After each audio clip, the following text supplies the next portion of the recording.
Hi, folks. This video here is intended to um, get you familiar with the Scratch coding website. So follow along with the steps, and by the time we're done, you'll be able to do some things on your own. You should have already followed the instructions on creating your account.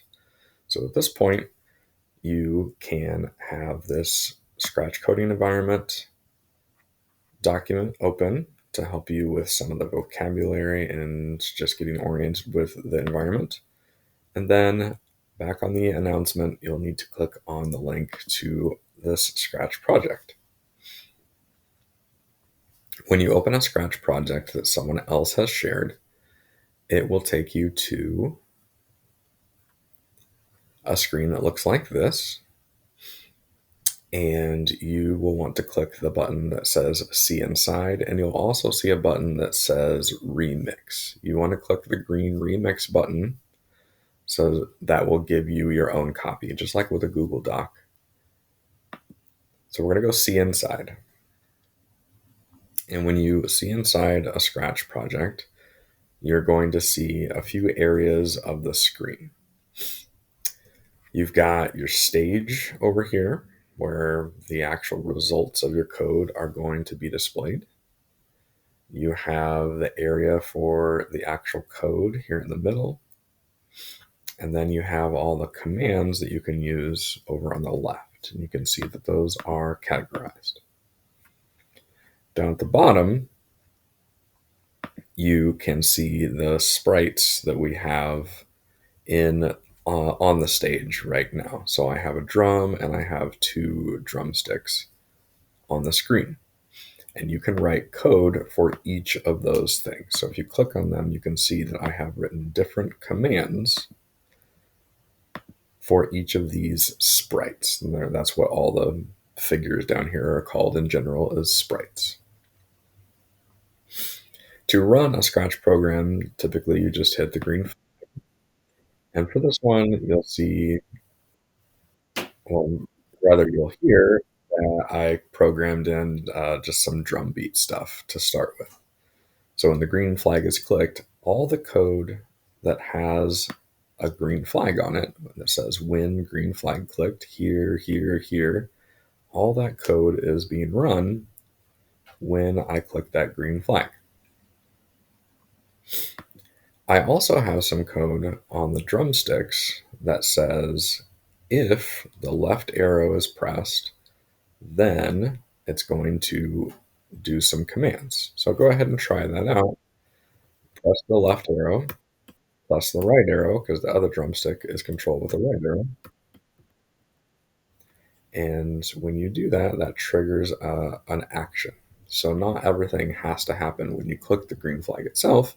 You can make it so that things happen with mouse presses, key presses, and things like that. Input to the program from the user. So I'm just going to quickly walk you through adding in another sprite, because that's what I'm going to ask you to do on your own here in a bit, and then finding some commands for that sprite. So let's add in our own sprites. To do that, you go over here to the bottom right. You can add in new backgrounds here. So right now I just have this like stage background, and you can add in more. But what I want you to do is go to choose a sprite. You can upload sprites that are like images. So if you just have like a picture from the internet you want to use, you can do that. You can draw your own sprites by painting them, or you can choose from the library of sprites that they have. So let's choose a sprite. And there's all kinds of categories. Here they just have them all listed, but there's different categories. So let's go to music. And the nice thing about choosing a sprite is when you put your mouse over the sprite, you can see the different costumes that it has. So some of these have animated costumes that you can use. Let's just go choose the hi-hat drum here. We'll click on it. Oh boy, that's very small, isn't it, compared to the other one? We'll need to fix that. You can pick these up and put them where you want them. And you can see that we have a blank window here in the middle right now because we haven't written any code for this sprite yet. So let's try this. Let's grab a green flag. And when the green flag is clicked, let's say I want to make sure that this sprite is where I placed it. In case it gets moved at any point, I want to make sure it stays right here when the green flag is clicked, when the program starts. So I'm going to put it where I want it, and then I'm going to grab a command that puts it where I want it. Because we want to write code to solve the problems for us. So we're not trying to like drag things around a lot on the screen with our mouse. We're trying to write code that tells the objects on the screen what to do. So this command right here will tell a sprite where to go on the screen. And then I also want this sprite to be much bigger. So I'm going to go to the looks menu over here because that's where all the commands are for visual stuff. And I'm going to scroll down to set size. Right now, this sprite is 100%, which I believe is too small for mine. So I'm going to try, let's try 150%. So I put in the 150. I clicked the script right here. You could go up here and click the green flag, and that would run everything. So including the drum beat that I have.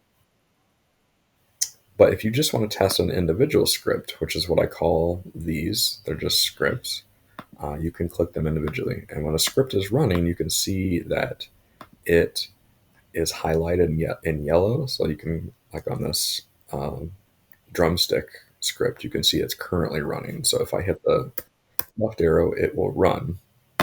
If I hit the stop button, now you can see that it is no longer highlighted in yellow. And so if I hit the left or right arrows, nothing happens. All right, back on my hi-hat drum here. So I clicked over on back on this other sprite.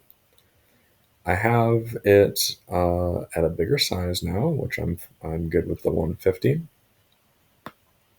And let's say when the space bar is hit, I want that the hi-hat to make a sound.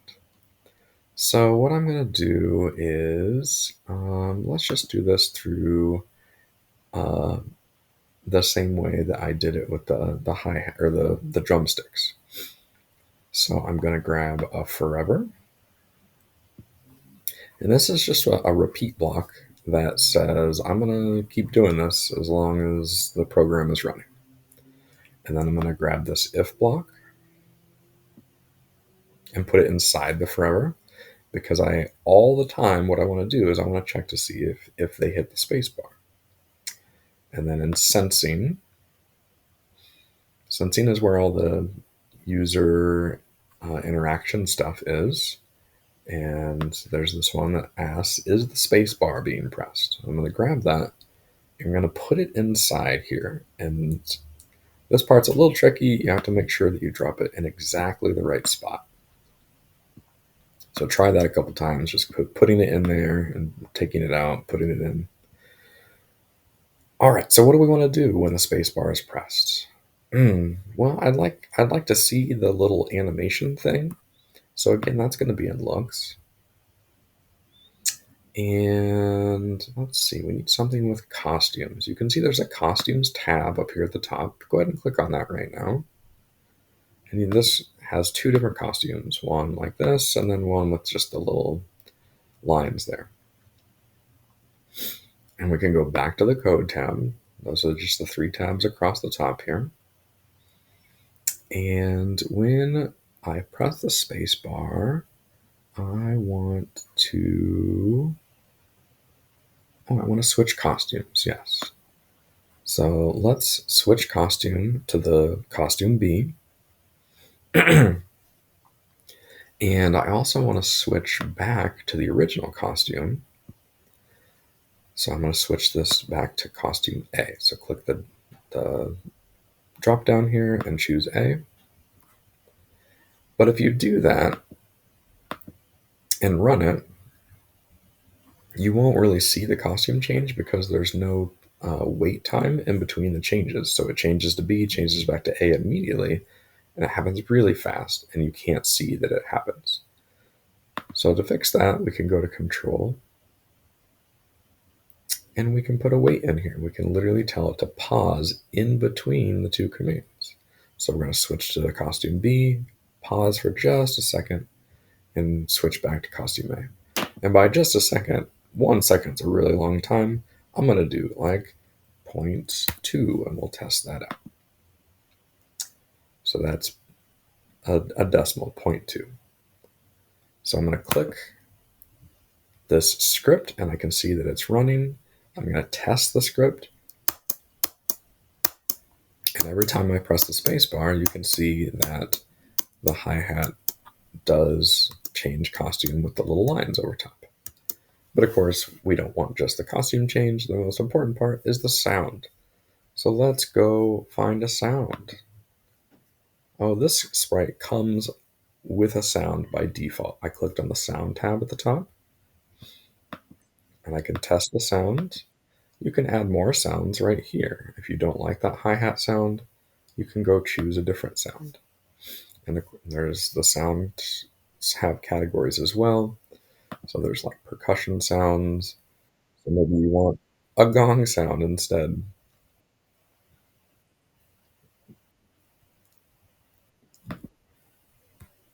I'm going to stick with this hi-hat cymbal sound. If you want to grab something else, go for it. All right, back to the code tab. And to get it to actually play a sound, we need the command that tells it to play a sound. And that's in the sound menu over here on the left. And you're going to want to grab this start sound command instead of the play sound until done. And we will put it, let's say, right here. We'll start the sound and then do the costume change. If you wanted to pick a different sound, you would use the drop down. You can also record your own sounds. And let's test it out. You might need to hit stop and then play again. Oh, of course, since I hit the play button, the drum is going to do its thing as well. All right, let's hit the space bar and try it out. There we go.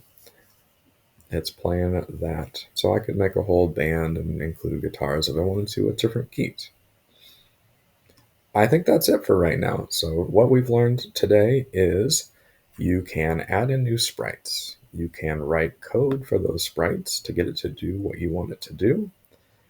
You can look at the costumes and add more costumes if you want. You can look at the sounds and add more sounds if you want. All right, so what you'll do now is move on in the announcements and try some stuff out on your own.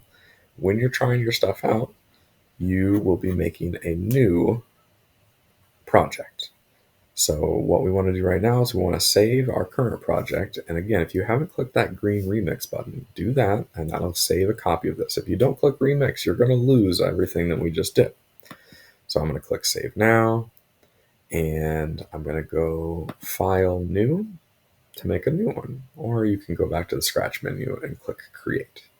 File new. And whenever you're doing a new one, you get the default scratch cat as the only sprite. You can always delete those. Want to make sure that you all are always naming your projects when you are working on them. So I would go ahead and name this scratch intro up at the top. And now you're ready to go on to the next step in the agenda. All right, have fun. And if you get really stuck, use your table partner to ask questions. If you're both stuck, turn around and ask somebody else. You all should be helping each other out today. All right, I will see you folks on Wednesday and Thursday.